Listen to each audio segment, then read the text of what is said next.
দুই বান্ধবী, তাদের মধ্যে বন্ধুত্ব ছিল বটে, কিন্তু একজন ছিল মধ্যবিত্ত আর একজন ধনী। আর যে বড়লোক বান্ধবী, তার মধ্যে চরম অহংকার ছিল।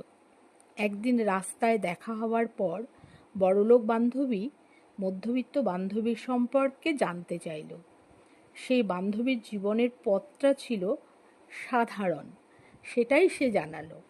আর বড়লোক বান্ধবী তার অসাধারণ জীবনের কাহিনী শোনাতে শুরু করলো। তাতে করে এটাই বোঝা গেল তাদের দুজনের জীবনের পথটা সম্পূর্ণ আলাদা। কিন্তু গরিব বান্ধবীর মধ্যে এ নিয়ে কোনো হীনমন্যতা ছিল না, বরং তার মধ্যে একটা স্থিরতা রয়েছে।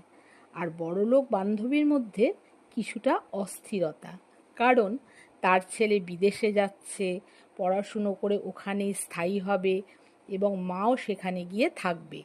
এটাই বড়লোক বান্ধবীর বক্তব্যে প্রকাশ পেল। এরপর তাদের মধ্যে বেশ কয়েক বছর আর দেখা হয়নি। গরিব বান্ধবী তার ছেলেকে নিজের জায়গায় পড়াশুনো শিখিয়ে এক সাধারণ চাকরি পায় এবং মা বাবাকে নিয়ে ভালোভাবেই আছে। একদিন ছেলে মাকে নিয়ে একটু ঘোরাঘুরি করে কিছু কেনাকাটা করবে, তারপর বাড়ি ফিরবে, এই জন্যই বেরোলো।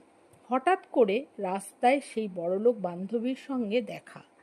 ছেলেকে পরিচয় করিয়ে দেওয়া মাত্রই মাসিমণিকে প্রণাম করে মা ও মাসিমণিকে নিয়ে রেস্টুরেন্টে খাইয়ে দুজনকে কিছু গিফট কিনে দিল।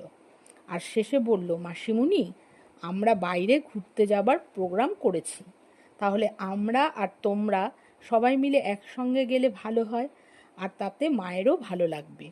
এই শুনে বড়লোক বান্ধবী বলল, না রে, তোর দাদা বড় চাকরি করে, একদম সময় পায় না। তখন ছেলেটি বলল, মাসিমণি, নাম্বারটা দাও, আমি কথা বলে নিচ্ছি। সঙ্গে সঙ্গে বড়লোক বান্ধবী বলে উঠল, না না, আমি কথা বলে নেব। আর তার বান্ধবীর ছেলের ব্যবহারে মুগ্ধ হয়ে গেলেন তিনি। শেষে যে যার বাড়ি ফিরে গেলেন।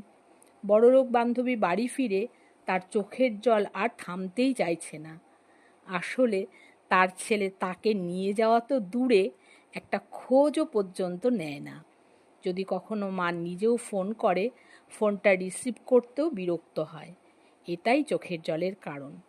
এরপর চোখ মুছতে মুছতে সেই বান্ধবীর উদ্দেশ্যে অহংকারী বান্ধবী বলতে লাগলো, আমার সন্তান আজ বড় জায়গায় বড় চাকরি করলেও আমি তোর সন্তানের মতো একজন সত্যিকারের মানুষ তৈরি করতে পারিনি।